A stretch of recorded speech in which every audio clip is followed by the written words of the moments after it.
Shalom Bapak Ibu Saudara, senang bisa bertemu lagi di tempat ini. Kurang lebih bulan September awal itu saya dapat sesuatu, itu COVID-nya sedang tinggi sebetulnya, tetapi di hati saya ada sesuatu yang Tuhan tunjukkan, berangkat untuk pergi ke Sulawesi. Jadi akhir September saya mulai pergi ke Kendari, saudara. Dari Jakarta menuju Makassar, pindah pesawat menuju Kendari, lalu di situ perjalanan 1 jam ke selatan dari Kendari, di satu desa namanya Bunggaluku. Itu berkumpul kurang lebih 25 pendeta dan istri mereka. Jadi Tuhan dorong saya untuk pergi bertemu dengan pendeta, tidak dengan jemaat, saudara. Pendeta dan istrinya. Kenapa dengan istrinya? Karena istri harus mendukung suaminya untuk menyelesaikan panggilan daripada suaminya. Suami juga harus dorong istrinya untuk hidup di dalam kebenaran. Dan saudara, kami pergi ke sana dengan Kenis, cucu saya. Lalu dari situ kami pergi ke namanya Kolaka, itu kurang lebih 4 jam naik mobil. Itu di Sulawesi Tenggara. Dari Kolaka kami pindah lagi ke kota lagi yang kecil. Semuanya serba kota kecil, saudara. Kota kecil namanya Unaha. Di situ juga dikumpulkan pendeta dengan istrinya. Rata-rata kurang lebih 25 pendeta dan istrinya yang berkumpul, saudara. Jadi Tuhan dorong saya karena saya punya banyak kontak dengan para pendeta di seluruh Indonesia. Dari situ sebelum terbang pulang, ada satu gereja di Kendari yang minta untuk dilayani firman. Dari situ langsung pergi ke airport, langsung terbang pulang ke Jakarta dan ke Sion ini. Saudara, akhir bulan Oktober pergi ke maaf, tadi ada keliru. Dari Kendari pergi ke Palu, saudara. Di Palu juga kami pergi ke 3 tempat, jauh ke utara dari Palu. Jadi dari Kendari naik pesawat ke Palu, dari Palu naik mobil, begitu turun dari mobil sudah harus berangkat. Itu turun dari pesawat maksudnya jam 6 sore kami langsung jalan pergi ke satu daerah yang di utara sekali, saudara. Kurang lebih 7 jam harus naik mobil. Jadi langsung berangkat, di tengah jalan sudah malam, cari hotel, menginap, dan dilanjutkan sehingga jam 12 sampai di satu tempat yang namanya Wanagading. Di situ sudah menanti banyak sekali pendeta dengan istrinya. Dilanjutkan dari situ pergi ke satu tempat namanya Lemusa. Di situ pun sudah ditunggu oleh banyak sekali pendeta. Dari situ kami menginap, lalu besoknya pergi ke Mantikole, saudara. Dan dari Mantikole juga dilakukan hal yang sama, lalu pulang ke Sion ini. Akhir bulan yang lalu, kurang lebih 2 hari yang lalu, saya baru kembali dari Luwuk. Luwuk itu tolong ditunjukkan petanya, ada peta di belakang, ya. Saudara, itu peta Sulawesinya seperti itu. Ini Sulawesi Langsing, saudara, karena layarnya begitu ya. Sulawesi tengahnya daerah ujung sini, saudara, di ujung K yang kecil ini, ya. Kalau dibesarkan seperti ini, ya. Terbang dari Jakarta sampai ke Luwuk, lewat Makassar. Begitu turun sudah dinanti oleh kapal. Kami harus naik kapal kayu, bukan kapal besi. Dari Luwuk naik kapal 3 jam ke Ogulopotil di sini, saudara. Ya. Kapalnya itu sederhana, itu ada amben-ambennya, saudara bisa tiduran atau duduk dan sebagainya. Berkumpul dengan banyak masyarakat yang ada. Ya, dari sini menuju sini. Nanti dulu, duanya jangan dulu, ya. Ya. Di sini begitu sampai, itu hari yang sama, karena masih ada waktu, saudara, di dalam perjalanan kalau ada slot waktu itu dipakai semaksimal mungkin. Karena sampainya jam 4:30, jam 6 langsung mengadakan KKR di sini, saudara. Karena pendetanya bilang, tolong sih jemaat juga dapat berkat. Jadi dikadakan KKR di sini, saudara. Ya, dari sini besoknya jam 9 diadakan seminar untuk hamba Tuhan. Juga yang datang kurang lebih 20 pendeta dan istrinya, mereka harus naik motor, kebanyakan naik motor kurang lebih 3 jam, 2 jam, 1 jam dari daerah ini, saudara. Pulau Peling yang bagian barat, pendeta-pendetanya dikumpulkan di sini, saudara, di ujung sini. Jam 9, jam 2 kami sudah harus, berikutnya saudara, berikutnya dari sini kami harus naik mobil, sewa mobilnya 700.000 untuk bisa sampai ke nomor 2 ini, saudara. Di situ jalanan sepi, tidak ketemu mobil, mau beli buah tidak ada, semuanya serba sepi. Dari sini naik mobil 3,5 jam sampai di kota namanya Salakan. Ya, di Salakan kami menginap di hotel, hotelnya sederhana. Saya selalu tanya, ada air panas? Tidak ada. Selama perjalanan tidak ada air panas, tapi Tuhan bermurah hati, tetap sehat. Kalau mau mandi, mau ke biur pertama tuh ndredeg dulu, saudara. Tidak biasa ya, tetapi sehat. Menginap di hotel ini, hotel sederhana, tapi 1 malam 330. Sederhana sekali, tidak ada apa-apa. Breakfast juga tidak dikasih, saudara. Cuma dikasih teh saja pagi. Ya. Dari sini, terus besoknya hari, nanti dulu terlalu cepat. Ya. Tok mundur. Ya. Masih di nomor 2, namanya Kota Salakan, saudara. Di kota ini besoknya bikin seminar lagi. Pendeta-pendeta dari daerah ini, saudara, yang sebelah timur, mereka kumpul di sini. Ada yang dari selatan, ada yang di selatan sini, saudara. Dia harus jalan ke sini. Saya tanya 3 jam sampai situ. Ya. Saya tanya pekerjaannya apa?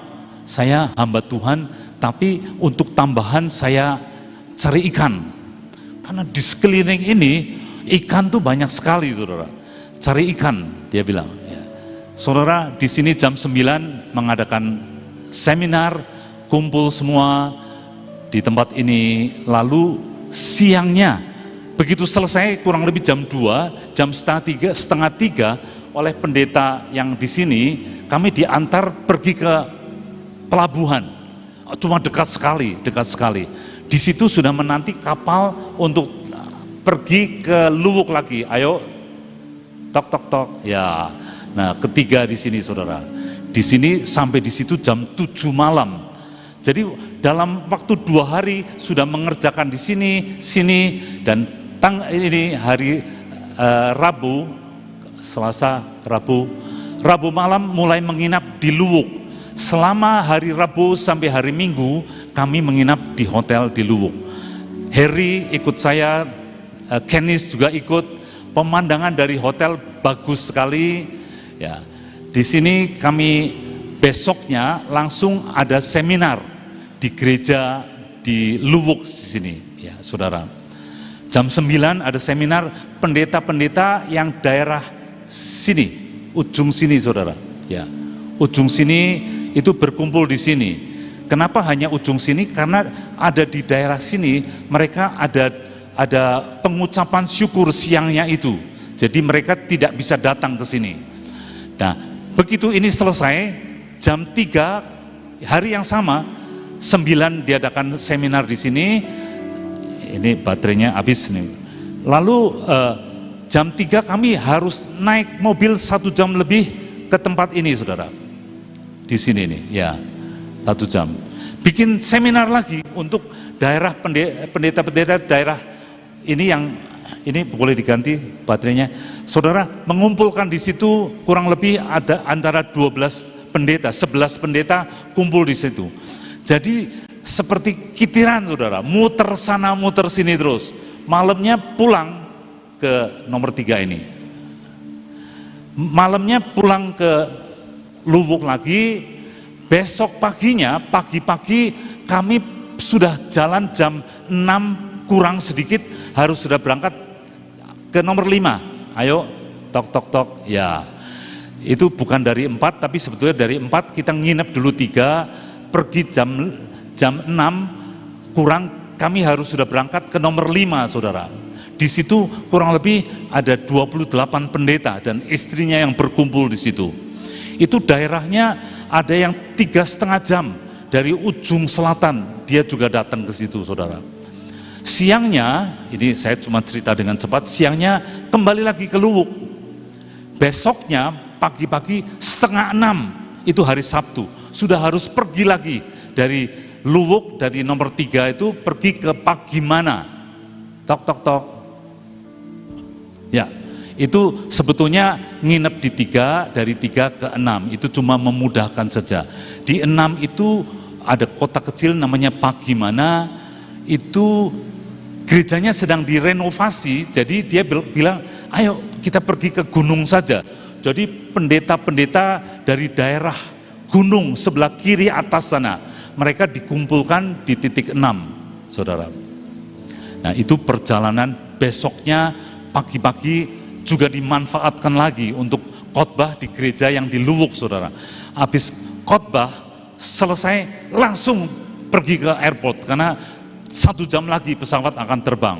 Untung di daerah yang kecil, saudara, sehingga yang terbang ya cuma 1 pesawat itu saja. Ya. Dan untung sekali kami bisa antigen di nomor 6, saudara. Ada dokter yang mau menolong kami, sehingga datang situ dibikinin antigen suratnya, sehingga pada waktu di airport diperiksa semua, kami bisa terbang ke Jakarta. Ya, saudara sudah lihat itu perjalanan di yang merah kecil di sana itu, ya. Kalau sebelumnya yang Indonesia itu, Sulawesi Tenggara yang ada tulisan Indonesia gede, itu sebelumnya.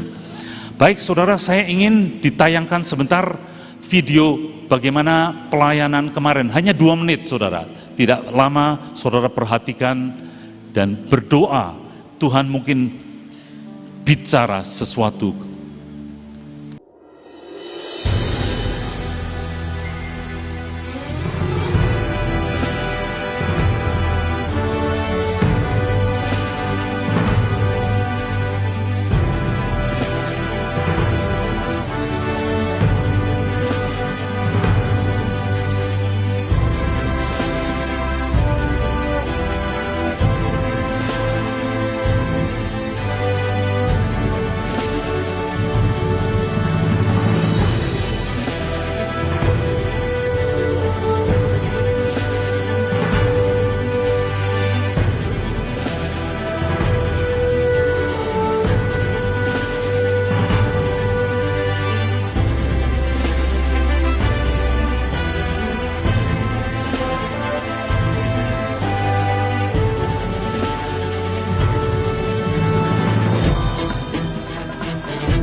yaitu sekedar saudara bisa melihat kegiatan yang ada minggu yang lalu, saudara. Saya ingin menyampaikan satu kebenaran firman hidup dalam kabar baik.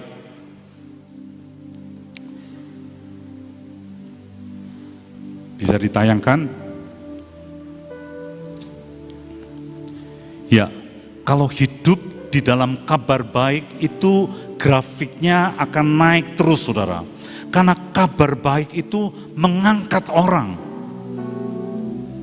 Di situ pada waktu itu Tuhan Yesus menjawab mereka. Siapa mereka?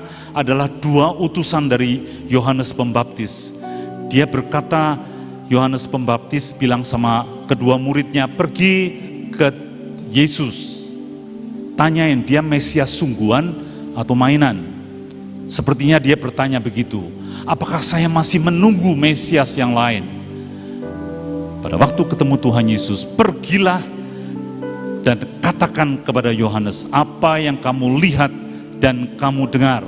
Orang buta melihat, orang lumpuh berjalan, orang kusta menjadi tahir, orang tuli mendengar, orang mati dibangkitkan. Saudara perhatikan semua yang dikatakan Tuhan Yesus itu dia berbicara kepada 2 utusan daripada Yohanes. Kamu lihat sendirilah apa yang sedang aku lakukan. Pemuda Nain bisa bangkit. Orang kusta menjadi tahir. Dan dikatakan kepada orang miskin diberitakan kabar baik. Jadi saudara, kabar baik itu kalau diterima itu akan mengangkat kehidupan saudara. Seperti dari kondisi begini pelan naik, kabar baik masuk lagi naik terus saudara. Sampai yang Tuhan inginkan itu terjadi dalam hidup saudara dan saya. Saudara, orang miskin perlunya apa saudara? Kalau saudara umum pikir miskin uang. Tapi saudara tahu tidak? Firaun itu miskin atau kaya? Firaun sangat kaya, tapi dia tidak ada damai sejahtera. Miskin akan damai sejahtera dia. Pada waktu mimpi tidak ada yang bisa mengungkapkan, tetapi juru minuman berkata, Tuanku, ada seorang Ibrani di dalam penjara yang bisa menceritakan mimpi. Saya saksinya. Dia berkata begitu. Dengan cepat Yusuf diambil. Apa yang dilakukan? Kamu bisa menceritakan mimpi, bukan aku, tapi Allah di sorga akan memberitahukan apa yang Tuanku mimpi. Saudara, itu damai sejahtera yang hilang tadi digantikan dengan kabar baik. Yusuf menceritakan, harus begini Tuanku Raja. Ini ada kelimpahan luar biasa. Harus Tuanku memilih seorang yang bijaksana, mengatur sehingga pada waktu kelimpahan 1/5 daripada hasil harus masuk ke gudang. Dia bilang begitu. Ini orang kasih tahu kepada Firaun yang sangat kaya. Firaun tidak perlu uang, tapi perlu masukan, advice, perlu sesuatu berita dari sorga. Karena begitu disampaikan kepada Firaun, harus begini, begini, ya. Lalu Firaun berkata, tidak ada orang lain yang penuh dengan Allah seperti kamu ini. Kamu yang harus memegang pimpinan di bawah saya. Saudara, Firaun berlimpah-limpah, tetapi ada miskin. Damai sejahtera, sampai dia tidak bisa tidur dan sebagainya, saudara. Orang pandainya tidak bisa. Saudara, perlu di dalam kehidupan saudara, kabar baik itu akan mengubah karakter hidup saudara. Hidup saya juga diubah, saudara. Yang tadinya mungkin tidak terlalu care terhadap orang-orang sederhana, orang-orang di sekitar kita. Kalau kabar baik itu datang, saudara sedang mencontoh Tuhan Yesus. Dia pergi ke kota-kota, ke desa-desa, menyembuhkan orang yang sakit. Seperti di sini dikatakan, orang buta disembuhkan, orang yang lumpuh berjalan, saudara. 38 tahun di pinggir kolam, tidak pernah ada yang menolong. Tuhan Yesus bilang, berjalanlah. Itu namanya kabar baik untuk orang yang lumpuh ini, saudara. Yang kedua, Matius 6 ayat 3 dan 4 ya, dikatakan begini, tetapi jika engkau memberi sedekah, janganlah diketahui tangan kirimu apa yang diperbuat tangan kananku. Hendaklah sedekahmu itu diberikan dengan tersembunyi, maka Bapamu yang melihat yang tersembunyi akan membalasnya kepadamu. Bapa di sorga sedang melihat yang tersembunyi. Saudara, kalau memberi persembahan atau memberikan pertolongan, kalau memberi persembahan sedikit itu tersembunyi, saudara. Secara natural dia akan menyembunyikan apa yang dia berikan, tidak perlu orang tahu ya. Tetapi firman ini berkata begini, kalau tidak ngasih banyak, sedikit ya memang normal ditutup-tutupin ya. Tetapi kalau mulai kasih banyak, ada keinginan untuk dipuji, ada keinginan untuk dilihat orang, sehingga ada firman jangan diketahui. Itu maksudnya kasih yang besar, kasih pertolongan. Orang sedekah itu kan memberikan bantuan kepada orang lain. Kalau banyak, kepengin dilihat orang, kelihatan hebat, sehingga ada perkataan begini, tidak usah orang lain tahu, tidak perlu dipuji ya. Tetapi kalau yang dikerjakan cuma ya mainan saja, memang tidak ingin dipuji, saudara. Tetapi firman ini berkata, lakukan semua itu dengan yang terbaik sebetulnya. Ini kalau diperhatikan lebih dalam lagi, lakukan yang terbaik sampai sebetulnya orang itu memuji, tapi saudara tidak perlu menerima. Apa yang dikerjakan tangan kanan, tangan kiri tidak perlu tahu. Itu artinya seperti tadi, saudara, harus mengerjakan apa-apa itu dengan sungguh-sungguh sekali ya. Karena Bapa yang di sorga melihat yang tersembunyi dan akan membalaskan. Bagian lain dikatakan upah, dikasih upah. Di dalam saudara berdoa juga Tuhan Yesus bilang, ayo doa, jangan berdiri di depan Gracia, tangannya diangkat, dan jangan seperti itu. Masuk ke kamar, karena Bapamu yang melihat yang tersembunyi akan membalaskan, mendengarkan apa doa saudara. Doa puasa juga sama saja. Jangan kelihatan kusem sampai orang bilang, oh lagi puasa ya, hebat ya, rohani sekali. Tidak seperti itu, saudara. Semua harus dikerjakan dengan sungguh-sungguh, tidak perlu orang lihat. Karena Bapamu,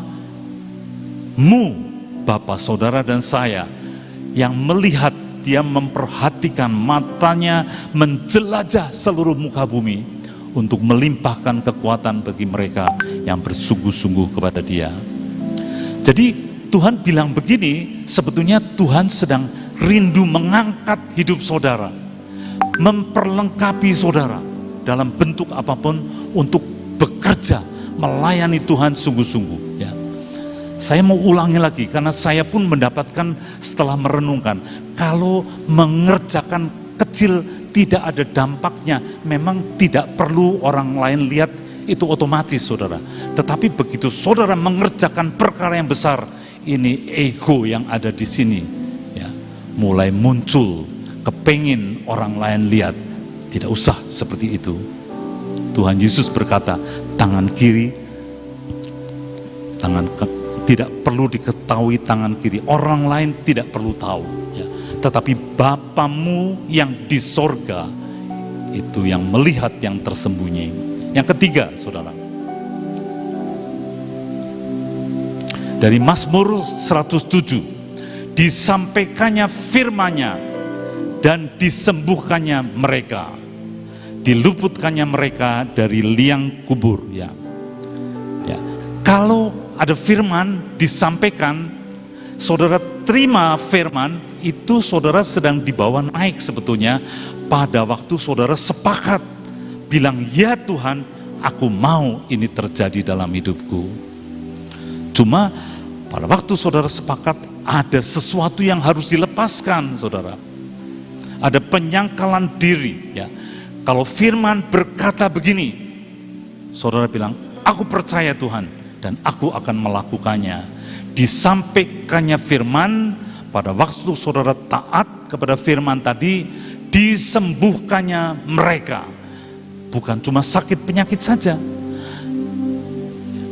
disembuhkan dari apapun, luka-luka yang lama di dalam hati, ya, marah mungkin sama suami, sama istri, sama anak, sama karyawan dan sebagainya. Kalau ada firman, saudara akan mengalami kesembuhan dari Tuhan. Saudara tahu pada satu saat Elisa sedang ada kelaparan, lalu dia menyuruh akan murid-murid Nabi itu cari sayuran apa saja. Lalu sayuran atau semak-semak dipotong, dimasukkan ke dalam kuali, bikin sop, saudara. Begitu dicicipin, waduh, ada maut di dalam kuali ini. Elisa melemparkan tepung atau garam. Saya lupa itu. Pokoknya salah satu. Kelihatannya tepung, dimasukkan ke dalamnya, langsung itu sembuh, saudara. Sehingga semua ini masa kelaparan, mereka bisa makan. Tetapi yang heran, sesudah itu ada seorang dari Baal Salisa membawa roti hulu hasil, 20 roti dan tepung di dalam satu kantong. Itu masa kelaparan, saudara. Harusnya masa kelaparan kalau orang normal ya disimpan untuk kesempatan hari esok seperti itu. Tetapi dia tahu kebenaran firman, dia serahkan persembahan itu kepada Elisa. Elisa juga sama saja. Dia bilang begini, wah, enak sebetulnya untuk diri saya, kalau lagi kelaparan, saya bisa makan sedikit demi sedikit. Tetapi tidak bilang begitu dia. Bilang kepada bujangnya, bagikan 20 roti ini. Bujangnya langsung protes, Tuanku, tidak cukup roti 20 ini untuk 100 orang di sini. Tetapi sekali lagi, demikianlah firman Tuhan, bagikan itu maka akan cukup bagi 100 orang, bahkan ada lebihnya. Jadi saudara, begitu ada demikianlah firman Tuhan, pada waktu saudara membaca firman, dikatakan demikian firman, mulai dipegang, catat, perkatakan itu, dan kalau Roh Kudus bilang, ayo sepakati, berani melangkah, seperti pemuda dari Baal Salisa tadi, dia langsung membawa di dalam situasi kelaparan, saudara. Itu penyangkalan diri sungguh-sungguh. Cuma ada firman yang dia taati, disampaikannya firmannya dan disembuhkannya mereka. Itu ajaib sekali. Begitu saudara sepakat mendengar firmannya dan menjadi pelaku, saudara sedang diangkat. Jadi hidup dalam kabar baik, sebetulnya hidup saudara sedang diangkat, berfungsi seperti yang seharusnya saudara berfungsi untuk menyelesaikan pekerjaan Bapa lewat hidup saudara. Berikutnya, hidup dalam kabar baik, Mazmur 37 ayat 25 sampai 26. Ini salah satu ayat yang berbicara kepada saya di dalam pelayanan para hamba-hamba Tuhan di seluruh Indonesia. Dahulu aku muda, sekarang telah menjadi tua, tetapi ya saya bilang, Pak Pendeta, ini siapa yang lebih tua dari saya? Rata-rata enggak ada, saudara. Ya, ternyata saya yang senior di antara mereka. Saya dipanggilnya Om. Karena di gereja-gereja banyak bilang begitu. Dahulu aku muda, sekarang telah menjadi tua, tidak pernah kulihat orang benar ditinggalkan atau anak cucunya minta-minta roti. Ini perkataan dari Raja Daud. Raja Daud itu duduknya di tahta, dia punya banyak orang yang suruh keliling negeri memonitor si A bagaimana hidupnya, si B bagaimana. Itu laporan masuk. Kalau yang biasa-biasa tidak masuk, tapi yang nonjol itu masuk, saudara, termasuk Obed-Edom. Hebat sekali, dititipin tabut 3 bulan, sudah hebat berlipat kali ganda apa yang dia punya. Itu masuk kepada dia, dan semua yang diberitakan oleh orang-orangnya di seluruh kerajaannya, laporannya membuat dia mengambil satu perkataan, dulu aku muda, sekarang telah menjadi tua, tidak pernah kulihat orang benar ditinggalkan. Dia tahu hal itu, atau anak cucunya meminta-minta roti. Tiap hari ia menaruh belas kasihan dan memberi pinjaman, dan anak cucunya jadi berkat. Raja Daud melihat apa yang dia dengar dari para pegawainya yang keliling seluruh negeri, saudara. Dan ini adalah statement daripada dia. Kebenaran ini saya pegang di dalam pelayanan-pelayanan yang ada. Karena apa? Tiap hari berkata bahwa tiap hari itu menyatakan penyediaan yang tidak terbatas. Tiap hari menaruh belas kasihan. Ya. Mungkin saudara pernah dengar, saya pernah protes sama Tuhan, Tuhan jangan tiap hari, seminggu sekali, agar saya bisa napas, saudara. Sebulan sekali, karena keterbatasan saya untuk mengerti bahwa Tuhan yang saya sembah adalah Tuhan yang luar biasa, besarnya, saudara. Dan dia sanggup menyediakan apapun kalau sepakat kepada dia. Jadi saya tadinya protes, saya tahu bahwa firman adalah kebenaran. Saya berkata, Tuhan, saya menundukkan diri, saya mau sepakat bahwa tiap hari adalah penyediaan yang tidak terbatas. Dan sesudah saya mengambil ketetapan begitu, tiap hari terjadi dalam hidup saya, saudara. Ajaib sekali. Karena itu saya dorong kepada saudara-saudara semua. Setiap perkataan adalah perkataan Tuhan, adalah perkataan kehidupan. Begitu ada masuk dalam hidup saudara, lewat pembacaan, lewat mimbar, lewat YouTube, lewat apapun, saudara, mulai bertindak. Katakan kepada Tuhan, aku percaya kepada firman-Mu, dan aku mau bertindak walaupun aku harus menanggalkan hakku, aku menanggalkan semua keinginanku. Ya. Ajaib, mengikut Tuhan itu sangat ajaib. Saudara, saya baru pulang dari Luwuk, tadi saya ceritakan, itu saya diceritain sama pendeta di situ. Dia heran, ada orang yang datang kepada dia, Pak Pendeta, saya ingin jadi koster di gereja. Hah? Ingin jadi koster? Akhirnya diterima menjadi koster. Dia membersihkan semua gereja. Gerejanya itu di kota Luwuk gede, saudara. Bisa muat 300 orang, itu besar. Kalau gereja-gereja yang kecil tadi di desa, paling-paling cuma 30 orang, ya. Jemaatnya berapa? Cuma 8 keluarga, sedikit. Yang di Luwuk yang terakhir tadi dari video, saudara, saya kelilingi, lihat belakang, untuk WC saja, ke toilet, itu harus pakai tangga yang bukan tangga, terap-terapan dari tanah, saudara. Kalau hujan, licin sebetulnya. Ya. Itu setiap hari tengah malam kalau mau ke toilet, harus turun tangga, masuk. Dan banyak tempat yang cuma listriknya 12 jam. Saudara, itu fasilitasnya luar biasa. Dari jam 6 sampai jam 6 pagi itu ada listrik, sesudah itu mati. Saudara tahu tidak? HP beginian memang mereka punya untuk WA tetap ya, tetapi kebanyakan untuk telepon HP yang jadul, yang kecil tuh, yang layarnya kecil, tidak bisa apa-apa. Dan seringkali mereka harus taliin di tiang. Begitu dipegang, signalnya hilang, saudara. Ya, jadi ngomongnya seperti di sini ya, ngomong begitu, saudara.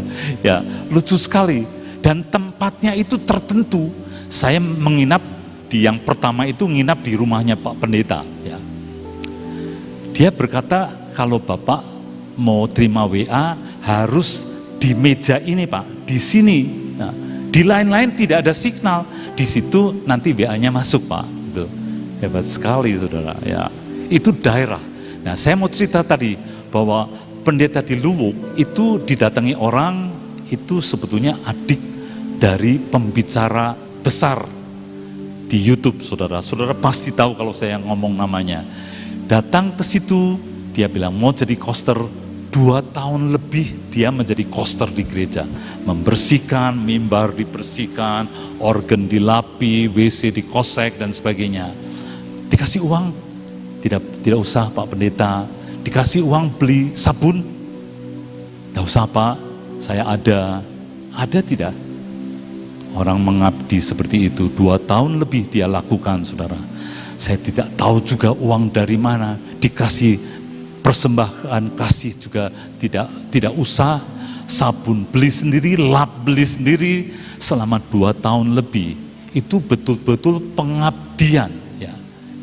Ajaib sekali, saudara. Saudara, mungkin cerita ini cerita rada jarang terjadi, ya. Tetapi saya tahu ada orang-orang yang begitu, ya, melakukan sesuatu kegiatan yang tidak dilihat sama orang. Kalau dia tidak cerita sama saya, Pak Pendeta, saya juga tidak tahu bahwa ada orang begitu. Tetapi itu sebetulnya mata Tuhan yang tersembunyi sedang melihat orang-orang yang mengabdikan diri kepada dia, ya. Jadi saudara, ini ayat cuma saya bilang bahwa orang-orang yang mau sepakat dengan firman Tuhan,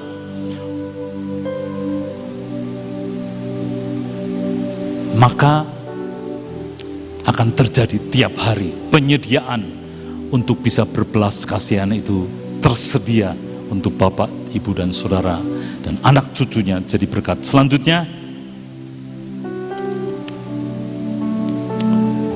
ya, Yusuf. Tetapi Tuhan menyertai Yusuf sehingga ia menjadi seorang yang selalu berhasil dalam pekerjaannya. Maka tinggallah ia di rumah tuannya.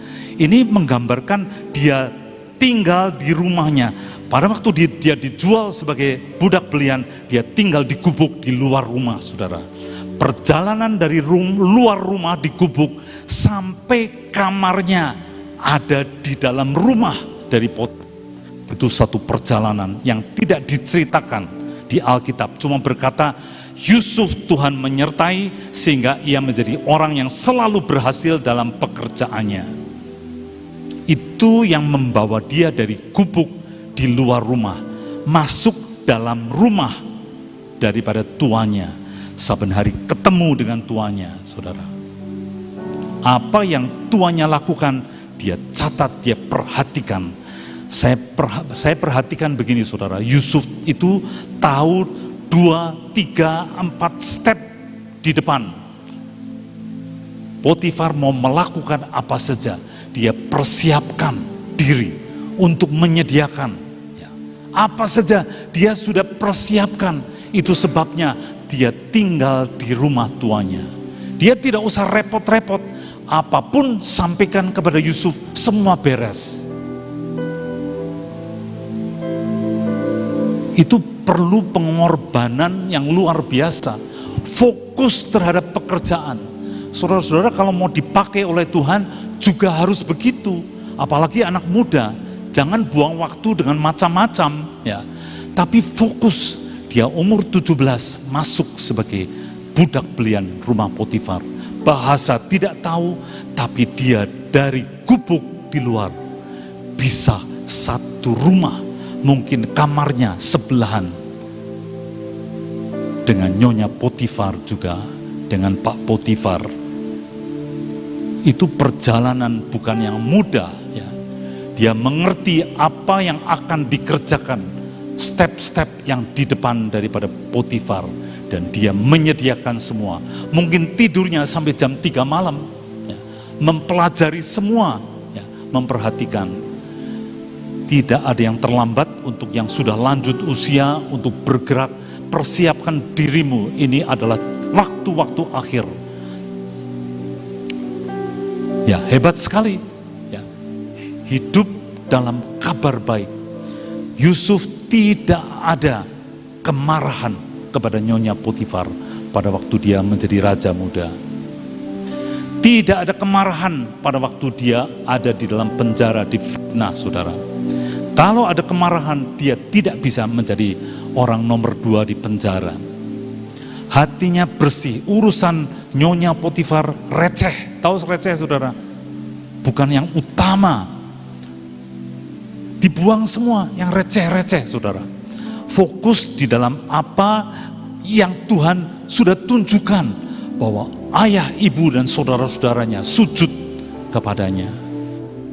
Itu dia fokus, dia persiapkan diri sehingga tiba waktunya di dalam penderitaannya. Bahkan di Mazmur 105, kakinya diikat di belenggu, lehernya diikat sama besi, tetapi sampai genap firman-Nya, dia keluar dalam sekejap, dia menjadi orang nomor 2. Tetapi untuk jadi nomor 2 di Mesir melalui tahap-tahap persiapan, saudara. Saudara, saya mau cerita sedikit, kenapa bisa sampai pelayanan sama pendeta. Dulu-dulu pelayanan itu terhadap jemaat, saudara. Sekarang lewat pandemik, Tuhan buat sedemikian, saya berteman dengan sangat banyak pendeta di mana-mana. Saya cuma bilang, ayo, bisa tidak kamu jadi tuan rumah, kumpulkan pendeta-pendeta sekitar kamu. Nanti saya sediakan untuk makan, karena saya dapat firman, beri makan mereka, suami istri, makan yang baik. Jadi mereka masak, macam-macam masakannya, saudara. Saya menikmati semua itu, dan pendeta dan ibu juga menikmati. Dia mulai call pendeta-pendeta, dan saya selalu sampaikan, denominasi lain kalau boleh juga dipanggil. Jadi lewat pandemik ini, lewat persiapan yang saya tidak sadari, ya, biasanya pergi ke pulau-pulau, sekarang harus telepon, saudara. Kalau mereka telepon, saya matikan, saya yang telepon. Saya punya banyak pulsa. Bagi mereka itu uang beli pulsa itu biaya lagi, ya. Banyak kali kalau dikirim WA masih mati terus, saudara. Jam tertentu baru buka lagi, ya. Saya tahu keadaan seperti itu, ya. Mereka itu harus berhemat juga untuk, ya. Dan banyak tempat yang tidak ada signal. Tetapi pemerintah itu hebat sekali, sedang menyediakan wifi di desa-desa, saudara. Ya. Pak, kalau telepon pakai wifi saja, Pak. Kalau pakai yang biasa, Telkomsel tidak ada, tidak bisa. Gitu. Heran, pemerintah kita tuh ajaib. Jalan-jalan di daerah yang ujung tadi, saudara, bisa jalan 100, bisa jalan 80, hebat, jalannya bagus, lebar-lebar. Bahkan di daerah barat dari Luwuk, yang tadi saya bilang 3,5 jam naik mobil, itu ditemukan cadangan LNG, liquid natural gas, yang dikatakan orang situ paling besar di Asia. Kenapa bisa begitu? Banyak yang berdoa untuk semua potensi yang ada di negeri ini muncul. Tadinya tidak muncul, sampai apa? Berlebih. Setiap rumah di kampung itu dipasangi pipa seperti di Cirebon ini, di Sion ini, untuk pipa gas. Jadi mereka tidak usah beli yang hijau-hijau, yang bunder itu, ya. Tidak usah. Mereka tinggal beli kompor, ceklek, sudah nyala. Tidak perlu babat hutan untuk masak nasi. Kalau di Pulau Peling yang tadi menyeberang 3 jam, itu belum ada yang bunder-bunder hijau 3 kilo itu, saudara. Mereka pakai minyak tanah atau nebang pohon untuk masak nasi, ya.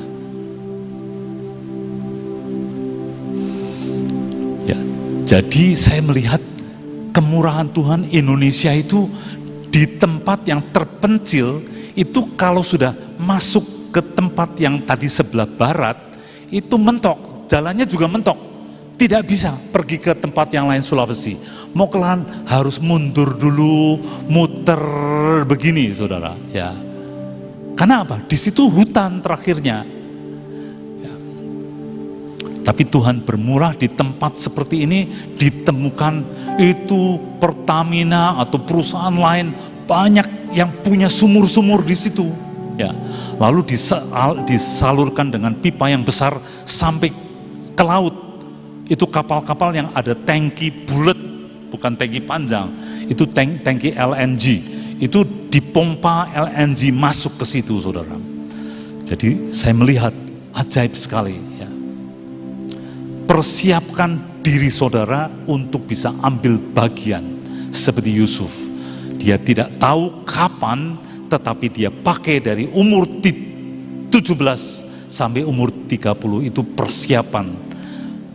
Dalam sekejap dia sudah pakai baju kerajaan, cincin daripada Firaun sudah ada di tangannya, dan Firaun berkata, tidak ada seorang pun boleh bergerak kecuali perintahmu. Hebat sekali, orang dari penjara bisa ngatur semua pejabat tinggi, karena mereka tidak boleh bergerak, sudah diperintahkan oleh Firaun, kecuali engkau kasih direction. Hebat sekali, saudara. Siapkan diri, ya.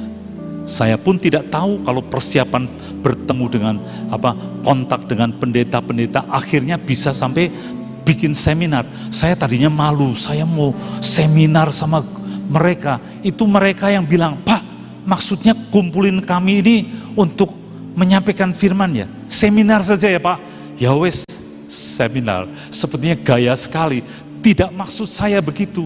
Tetapi saya pada waktu datang, ya, saya sering kali itu di sana itu keringetannya terus pol. Satu koper baju kaos, baju habis. Untung menginap di satu hotel yang tidak jauh dari laundry. Cuma jalan mungkin setengah menit ada laundry. Ya. Kalau tidak sudah kehabisan baju. Suruh nyuci malam, sudah tidak ada waktu, saudara.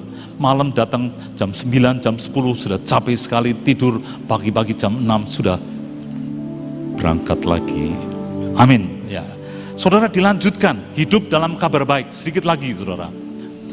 Perhatikan, ini Hagai, ini hebat sekali, saudara. Perhatikanlah mulai dari hari ini dan selanjutnya, mulai dari hari yang ke-26 bulan ke-9, tanggal 24 bulan 9. Mulai dari hari diletakkannya dasar bait Tuhan. Perhatikanlah. Jadi mereka disuruh bangun rumah Tuhan. Karena mereka memperhatikan rumahnya sendiri. Sampai firman datang ke Nabi Hagai. Katakan kepada mereka, perhatikan keadaanmu. Apapun yang kamu punya, aku tiup. Kabur semua. Dapat sih dapat, tapi kabur. Tidak dapat. Tetapi pada waktu diberi kabar baik, ayo ini kerinduan daripada Tuhan. Kamu utamakan Tuhan lebih daripada dirimu sendiri. Mulai dari hari diletakkannya dasar bait Tuhan, yaitu tanggal 24, yaitu hari ini. Perhatikan, apakah benih masih tinggal tersimpan dalam lumbung? Saudara, saya tanya, apakah benih masih tinggal tersimpan? Artinya benih tidak lagi tersimpan dalam lumbung. Saya tanya sama orang kota di Luwuk, senang tidak punya benih di lumbung? Semuanya bilang senang tuh. Kalau orang kota senang punya benih. Tapi kalau petani ini sedang berbicara mengenai perlipat gandaan. Apakah benih, kalau saudara mau bertobat, dapat kebenaran firman, dapat kabar baik, saudara terima dengan sungguh-sungguh, maka benih tidak akan tinggal lagi tersimpan di lumbung. Kalau orang kota senang, kenapa? Ya buat pajangan, ya, tidak tahu bahwa benih itu potensi yang hebat sekali. Tapi bagi petani, benih di lumbung nangis karena tidak bisa ditanam. Tetapi begitu mereka respon terhadap kabar baik yang disampaikan oleh Hagai, Tuhan berkata, benih tidak tinggal tersimpan dalam lumbung. Artinya ladang itu cukup air, udara bagus, tidak banjir. Hanya petani yang bodoh sekali tetap simpan benihnya di lumbung. Kalau orang kota, berasnya yang di lumbung. Kalau petani, benihnya ditaruh ke lumbung, hanya menantikan waktunya. Demikian juga dalam hidup saudara. Pada waktu saudara terima kabar baik dan respon benar, maka benih potensi apapun yang dalam hidup saudara, dalam hidup istri saudara, suami saudara, anak saudara, itu tidak bisa tidak. Harus keluar. Harus keluar. Untuk melipat gandakannya. Itu yang terjadi. Sehingga Tuhan berkata, apakah pohon anggur, pohon ara, pohon delima, pohon zaitun belum berbuah? Suruh diperhatikan. Coba mulai ngaca pada waktu kamu ambil keputusan mengutamakan Tuhan. Potensi yang ada, kemampuan yang saat ini, saat mungkin masih tersimpan dalam hidup saudara, dalam hidup adik-adik semua. Potensi yang tersimpan, Tuhan buat sedemikian rupa sampai saudara bisa masuk. Sehingga potensimu bisa dikembangkan dengan ajaib. Sampai Tuhan berkata, karena kamu sudah mulai meletakkan batu demi batu,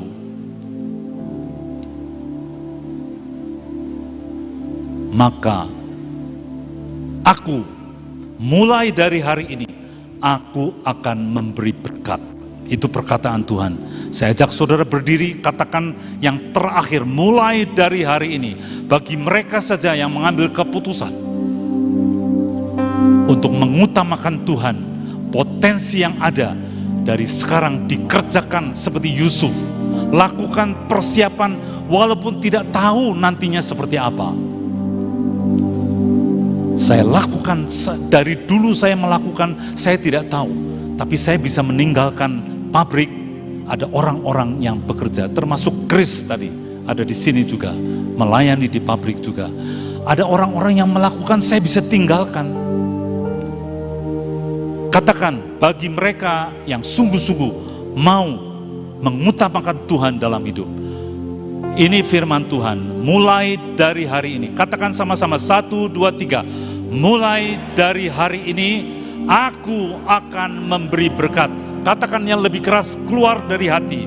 Mulai dari hari ini, aku akan memberi berkat. Katakan amin.